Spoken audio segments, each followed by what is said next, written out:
Hi നമസ്കാരം. എല്ലാവർക്കും സുസ്മീസ് വേൾഡിലേക്ക് സ്വാഗതം. എൻ്റെ പേര് സുസ്മി. ഞാനൊരു നേഴ്സാണ്. ഇന്ന് ഞാൻ ഇവിടെ പറയാൻ ആഗ്രഹിക്കുന്ന കാര്യം ഞാൻ എന്തുകൊണ്ട് OET എഴുതി എന്നുള്ളതാണ്. എല്ലാവർക്കും ഈ വീഡിയോ ഇഷ്ടമാവുകയാണെങ്കിൽ എല്ലാവരും സബ്സ്ക്രൈബ് ചെയ്യണം. അതുപോലെ തന്നെ താഴെ കാണുന്ന ബെല്ലൈക്കൺ കൂടെ പ്രസ് ചെയ്യാൻ മറക്കണ്ട. അപ്പം ഞാൻ പറഞ്ഞതുപോലെ തന്നെ വിഷയത്തിലോട്ട് വരാം. ഞാൻ എന്താണ് OET എഴുതാനുള്ള കാരണം. അതിനു മുന്നേ എൻ്റെ ഹിസ്റ്ററി ഞാൻ പറയാം. ഞാൻ നാട്ടിൽ മിംസിലായിരുന്നു ജോലി ചെയ്യുന്നത്. മിംസിലെ ഓപ്പറേഷൻ തിയേറ്ററിലായിരുന്നു ഞാൻ 4 വർഷം ജോലി ചെയ്തിരുന്നത്. അത് കഴിഞ്ഞിട്ട് എൻ്റെ കല്യാണം കഴിഞ്ഞു. ഹസ്ബൻഡ് സൗദിയിലായിരുന്നു. അതിനുശേഷം എനിക്ക് സൗദിയിൽ പെട്ടെന്ന് തന്നെ ജോലി കിട്ടി. സൗദിയിൽ എനിക്ക് ജോലി കിട്ടിയത് കിങ് ഫൈസൽ സ്പെഷ്യലിസ്റ്റ് ഹോസ്പിറ്റലിലായിരുന്നു. ഇപ്പം ഞാൻ അവിടെ 7 വർഷമായിട്ട് ജോലി ചെയ്യുകയാണ്. അപ്പം ആദ്യമൊക്കെ ഞാൻ വിചാരിച്ചു സൗദിയിൽ തന്നെ കണ്ടിന്യൂ ചെയ്ത് പോവാമെന്ന്.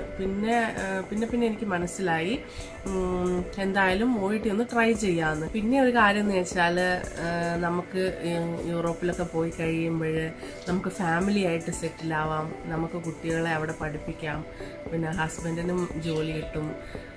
പിന്നെ നമുക്കിവിടെയാണെങ്കിൽ ഏത് സമയത്തും ഇപ്പോൾ അബായ അവർ ഒഴിവാക്കി എന്നൊക്കെ പറഞ്ഞാലും നമ്മളെവിടെ പോകുമ്പോഴും അബായ ഇടണം, നമുക്ക് ഇഷ്ടപ്പെട്ട ഡ്രസ്സ് ധരിക്കാൻ പറ്റില്ല.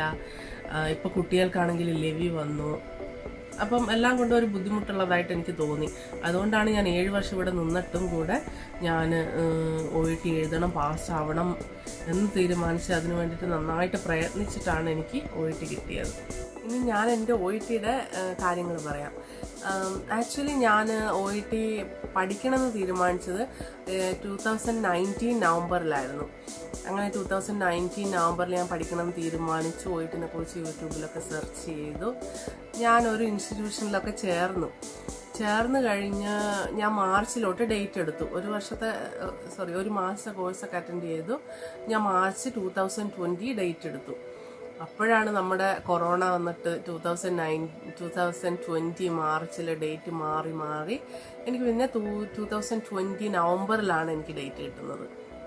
നവംബറിൽ പിന്നെ എനിക്ക് തോന്നി ഒരു ഇൻസ്റ്റിറ്റ്യൂഷനിൽ ചേരുന്നതിനേക്കാളും നല്ലത് ഒരു ഇൻഡിവിജ്വൽ ട്യൂട്ടർ എടുത്ത് ചേരുന്നതാണ്. അപ്പോൾ നമുക്കൊരു സ്പെഷ്യലായിട്ടുള്ള അറ്റൻഷൻ കിട്ടുകയും അവർ നന്നായിട്ട് പറഞ്ഞു തരുകയും നമുക്കുള്ള കാര്യങ്ങളൊക്കെ ചോദിക്കാനൊക്കെ പറ്റുമെന്ന് എനിക്ക് തോന്നി. കാരണം ഇൻസ്റ്റിറ്റ്യൂഷനിൽ പഠിച്ചു കഴിയുമ്പോൾ അവർക്ക് നമ്മളെ അത്രയും അങ്ങോട്ട് ശ്രദ്ധിക്കാൻ പറ്റുന്നില്ല. അപ്പം ഞാൻ ഒരു ഇൻഡിവിജ്വൽ ആയിട്ടുള്ള ഒരു ട്യൂട്ടറിനെ സെലക്ട് ചെയ്ത് അവരാണ് എനിക്ക് OET പഠിപ്പിച്ചു തന്നത്. ഈ ഒരു 1 മന്ത് 2 മന്ത് ഞാൻ അറ്റൻഡ് ചെയ്തിട്ടുണ്ട്. നമ്മുടെ ജോലിയൊക്കെ കഴിഞ്ഞിട്ടുള്ള ക്ഷീണവും ഒക്കെ കൊണ്ട് ഒരു 2 മന്തിൽ അറ്റൻഡ് ചെയ്താലും ഒരു 1.5 മന്ത് ഞാൻ ക്ലാസ്സൊക്കെ അറ്റൻഡ് ചെയ്ത് അങ്ങനെയാണ് OET ഞാൻ എഴുതാൻ തീരുമാനിച്ചത്.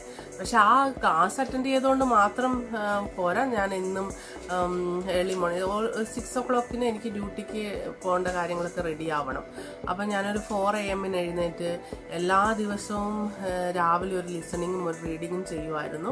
പിന്നെ കിടക്കുന്നതിന് മുമ്പ് ഒരു റൈറ്റിങ്ങും ചെയ്യും. പിന്നെ സ്പീക്കിംഗ് പിന്നെ നമ്മൾ ഹോസ്പിറ്റലിലൊക്കെ ചെയ്യുന്നത് കാരണം സ്പീക്കിംഗ് ഞാൻ അത്ര അങ്ങോട്ട് ഇമ്പോർട്ടൻസ് കൊടുത്തിട്ടില്ലായിരുന്നു. ആ പഠിക്കുന്ന സമയത്തിൽ ഞാൻ റൈറ്റിങ്ങിന് നൈറ്റിൽ എപ്പോഴും എഴുതുമായിരുന്നു.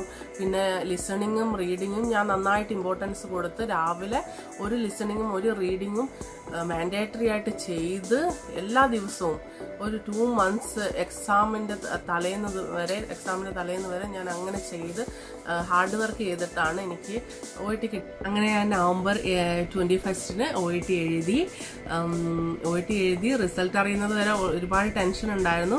ദൈവം സഹായിച്ചിട്ട് എനിക്ക് റിസൾട്ട് അറിഞ്ഞപ്പോൾ എനിക്ക് നല്ല സ്കോർ കിട്ടുകയും ചെയ്തു.